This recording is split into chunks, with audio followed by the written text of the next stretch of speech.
कीड़े मकोड़े खा के निष्ठा कर देंगे। तीन गति होती है क्या? या तो ज्यादा और कुछ सुना हो या हमसे अच्छे तो पशु पक्षी है। कहिए ना गांव की भाषा में कि जिंदो हाथी लाख को और मरो हाथी 1.25 लाख को। क्यों? क्योंकि हर पशु पक्षी जीव जंतु की हड्डी हड्डी काम आई है, मगर इंसान को शरीर कुछ भी काम नहीं आया। हर जीव की हड्डी हड्डी काम आ गई, मगर इंसान को शरीर कछु काम नहीं आता है। ये तो सिर्फ जलाया जाता है या गाड़ दिया जाता है या कीड़े मकोड़े खा के रिश्ता कर देते हैं। हमारा ये काया है ना, 5 तत्व का जो देह है, ये भी अपना नहीं है।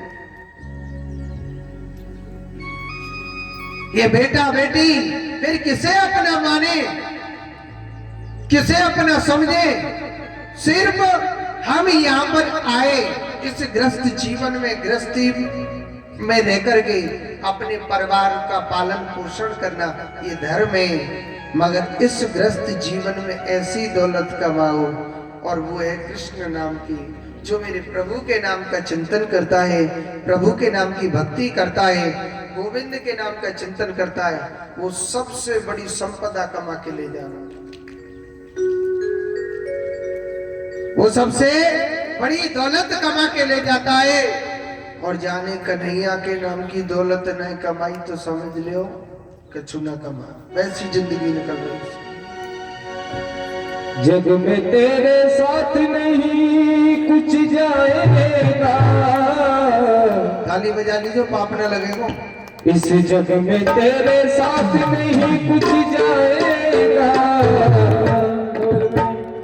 तू तो जप ले प्यारे, जप ले, तू तो जप ले शाम का सुख पाएगा। जप ले सीतारा बड़ा सुख पाएगा। जग में तेरे, जग में तेरे, जग में तेरे साथ नहीं कुछ जाएगा। जग में तेरे साथ नहीं कुछ जाएगा। मन भजले, मन भजले सीताराम, मन भजले राधेश्याम बड़ा सुख पाएगा। हरि बोल।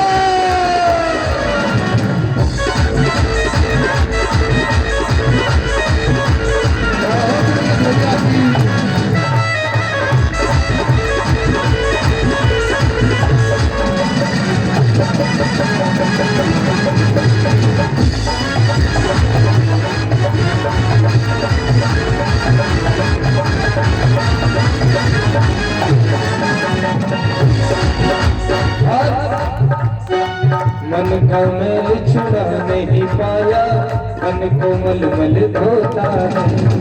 मन का मैल छुड़ा नहीं पाया, मन को मलमल धोता है। मन का मैल छुड़ा नहीं पाया, मन को मलमल धोता है। मन का मैल छुड़ा नहीं पाया, मन को मलमल धोता है। कि मन का मैल छुड़ा नहीं पाया और तन को मलमल के धोता है। भीतर से तू रहे दुखी और बाहर से खुश होता है।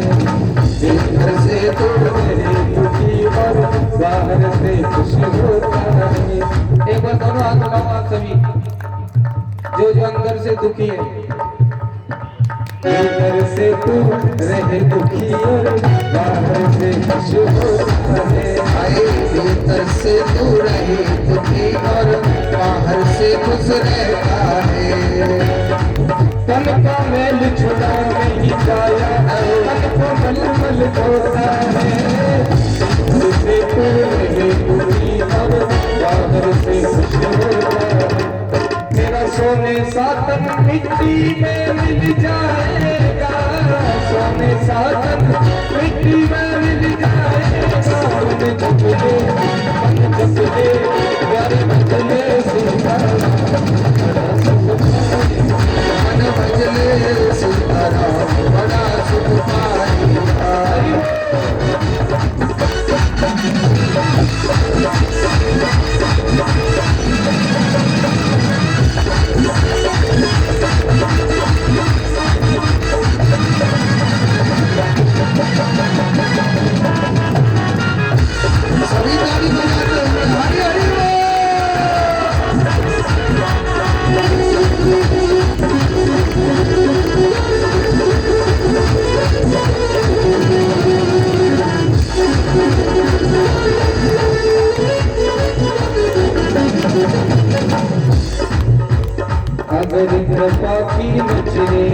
पर श्याम प्रभु की हो जाए।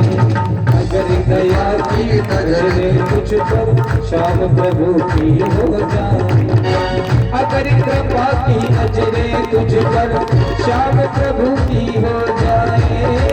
चमक उठेगा जीवन तेरा, किस्मत पल में खुल जाए। तेरा चमक उठेगा जीवन तेरा, किस्मत पल में खुल जाए। माल खजाना यही पड़ा रह जाएगा, माल खजाना यही पड़ा रह जाएगा। चुगले सीताराम हरि भजन राधे श्याम बड़ा सुख पाएगा। भजले सीताराम बड़ा सुख पाएगा। भजन राधे श्याम बड़ा सुख पाएगा। बोले गोविंद भगवान की। एक बार जोर से बोलो। पीछे वाले तो ऐसे चुप धरे मोड़े तो बोले ना रे को। राधे राधे। जोड़ते बोलो राधे राधे। तुम कैसे लड़ाई बाजी का पशु है? बोले ना रहे तो सबसे आगे बैठे। रोटी खाई है ना खाई? खाई है पर बोले डेंगे नहीं। बोलेंगे जोड़ते बोलो राधे राधे। हाँ नहीं करंट होना चाहिए ना कि हाँ हम रोटी खाए क्या है भाई। ये भी तो होना चाहिए कि लाडनों में यहाँ पर भी जो कथा हो रही है तो यहाँ भक्त बैठे हुए हैं और भक्त तो ऐसे चुप धरे हैं कि जैसे कच्ची रोटी बोटी खाने को ना मिले हो। तो जोड़ते बोलो राधे राधे। अब वही आत्मदेव जो ब्राह्मण है उसे ज्ञान कराया कि पिताजी ईश्वर ही पुत्र है और ईश्वर ही सत्य है। उसने भगवान की शरण ले ली। अब तो अकेला धुंधकारी रह गो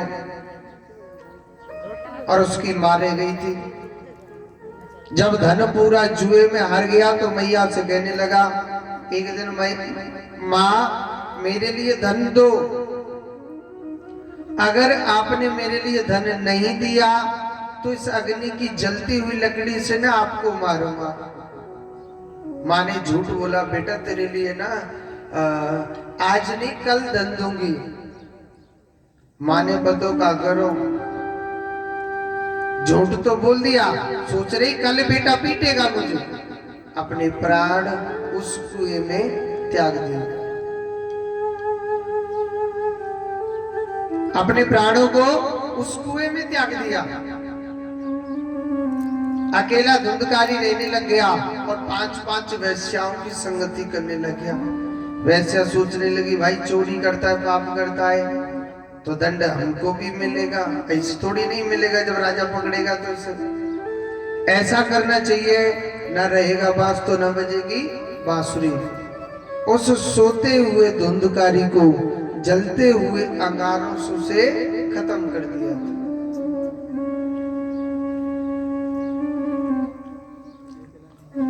उसे खत्म कर दिया था। इसे प्रेत योनि मिली।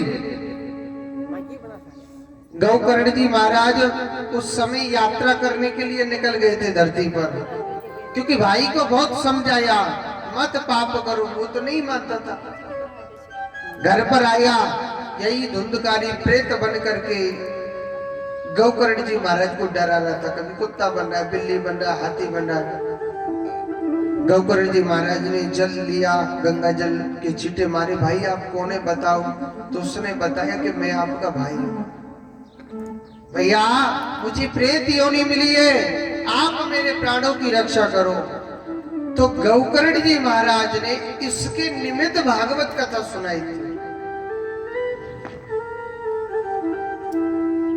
कहते हैं कि भागवत कथा की जितनी दूर दूर तक आवाज जाती है उतनी उतनी जगह पवित्र हो जाती है। वहां भूत प्रेत तो कभी नहीं आ सकता है। देखो धुंधकारी कैसे आया। पहले तो उसके नाम का संकल्प किया। क्या किया? संकल्प किया। वहां पर ना एक 7 गांठ का बांस था। उस बांस के अंदर धुंधकारी जी प्रवेश कर जाते हैं। एक दिन की कथा होती है, एक ग्रंथि फट जाती है। दूसरे दिन की कथा में दूसरी ग्रंथि फट गई। तीसरे दिन की कथा में तीसरी ग्रंथि फट गई। ऐसे 7 दिन की कथा में 7 ग्रंथियां फट जाती हैं। और धुंधकारी जी महाराज बाहर निकलते तो बड़ा सौंदर्य रूप है। भगवान के 4 दूत आए, विमान में बिठाकर जैसे ले जाने लगे तो सब लोग कहने लगे महाराज 1 मिनट रोको। भगवान के दूत कहने लगे बोलो, कहने लगे महाराज आपने कहा था कि जो भागवत कथा 7 दिन नियम से जो प्राणी सुनता है उस पुरुष का भाग्य बदल जाता है। तो महाराज कथा तो सब लोगों ने सुनी, अकेले धुंधकारी का क्यों उद्धार हो रहा है? उन्होंने कहा अकेले धुंधकारी का क्यों उद्धार हो रहा है? देखो कथा सुनने वाले ना 3 प्रकार के होते हैं। कितने प्रकार के? 3 प्रकार के। पहला श्रोता, दूसरा कौन है? सरोता, और तीसरा कौन है? सोता। श्रोता, सरोता और सोता। श्रोता पहला शब्द है। इस कथा का टाइम है 1 बजे से 4 बजे तक। ध्यान से सुन लीजिए, आगे बढ़ रहे हो तो पहले तो इस कथा का समय 1 बजे से 4 बजे तक। अगर जो सच्चा कथा सुनने वाला होगा ना वो 1:45 बजे पंडाल में आके चुप धर जाएगा, बैठ जाएगा मतलब। और 4 बजे तक भगवान की कथा को सुन के जाएगा प्रसाद लेके। जो कथा को सुनकर के जो मनन करता है उसे क्या कहते हैं? श्रोता। और दूसरा कौन है? सरोता। सरोता किसे कहते हैं? देखो कथा तो सुनने आ जाएंगे मगर यहां देखेंगे कमी क्या है। अजी कथा तो घड़ी चौकी चल रही है मगर यहाँ ना कुछ खाने की व्यवस्था नहीं हुई, यानी खाने की व्यवस्था होती ना कथा बहुत अच्छी लगती है। चलो कथा तो अच्छी चल रही है मगर यहाँ ना थोड़ा, अब तो गर्मी आ चुकी है ना, थोड़ा क्या कहते हैं काली काली से पेप्सी की व्यवस्था हो जाती तो थोड़ी अच्छी लगती कथा। ठीक है वैसे तो, मगर देखो ये महाराज ना कुछ ऐसे ही कथा कह रहे, हमें तो कछु समझ में ना आवे लगे। वैसे तो कथा अच्छी चले, यानी कमी ढूंढेंगे इस कथा में कमी क्या है। हम तो इस लाइन में बैठा दी और ये चश्मा वाली मैया तो लाइन तोड़ के जा रही है, इधर को बैठ रही है। वैसे तो कथा अच्छी चल रही है, यानी वो क्या कमी ढूंढेंगे, उसे कथा सुनने से मतलब नहीं। और तीसरा कौन है? तीसरा कौन है? तीसरा है सोता। सोता किसे कहते हैं? चश्मा वाली मैया ध्यान से सुन लीजिए। बहुत सी बूढ़ी बूढ़ी मैया हो घर पे तो क्या कहते हैं वो आपकी बींदड़ी, वो नहीं सोने देती है, अपने अपने बच्चन ने खिलाने के लिए दे देती है। माता जी लो आप खिला लो पोता को और बड़ पोता को दोता को, कहते कि नहीं कहते? अब माता जी बेचारी पूरे दिन बैठी बैठी लगे रहे क्योंकि बाकी ड्यूटी चाहिए है, वो पूरे दिन यही लगी रहती बेचारी। अब माता जी को पता चल जाए कि फलानी जगह भगवान की कथा चल रही है तो माता जी बड़ी खुश होती है। अब बेटा फिर माता जी भी एहसान कर दिए, अरे बींदड़ी फलानी जगह भागवत कथा चल रही है, मैं तो ना वहीं जा रही हूँ। हाँ अब वो माता जी बेचारी कछु ज्यादा बूढ़ी मैया हो, वे बेचारी 1 घंटा पहले चलते मैं तो घर से आ रहा चक चक चक चक आ जाए और यहाँ चुप बैठ कर चुप सो जाती है, चुप सो जाती है। उसे क्या कहते हैं? सोता। कछु मैया तो ऐसी होती है जो पूरी कथा भी हो जाती है फिर भी आंख नहीं खुलती है, मोड़ो फटो को फटो रह जाए। प्रसाद देने वाला भी मोड़े में डाल के चले जाए, लो मैया ऐसी होती है। अच्छा घर जाती है ना, बड़ी पढ़ाई करती, अरे महाराज कथा कितनी अच्छी चल रही है कि मैं कुछ बता नहीं सकूं। हमारे पिताजी पूछते हैं घर जाकर के, कथा कैसी लग रही? अजी कथा घनी चोखी लग रही। अच्छा बोल के कितनी अच्छी लग रही? अजी कथा की मत पूछो, कथा की मत पूछो, बड़ी अच्छी लग रही है, इतनी भाव से बताती है। और पिताजी पूछते हैं ऐसी कितनी अच्छी लग रही है, ऐसे काका सुना दियो महाराज ने तो आपको है? तेरे लिए क्या क्या सुना दिया? नहीं ये तो नहीं पता, मगर कथा बड़ी अच्छी चली। पता कहा तेरे को? पता तो सोबे में ना। हाँ। तो ये कौन है? सोता। यानी जीव को ना श्रोता बनना चाहिए ना सोता बने। ये कृष्ण का दरबार है, मेरे गोपाल का दरबार है। इसमें केवल सिर्फ श्रोता बनना चाहिए। और जो जीव सच्चे मन से भगवान की कथा सुनता है, ये वो वेद है। 7 दिन के अंदर अंदर आपके चाहे कैसा भी कष्ट हो, चाहे आपके कैसा भी दुख हो, मेरा कान्हा ना 7 दिन के भीतर भीतर दूर कर, ये देख लेना। 7 दिन के भीतर भीतर मेरा कृष्ण इस दुख को दूर कर देगा। ये वो वेद है। ये क्या है? कल्प वृक्ष।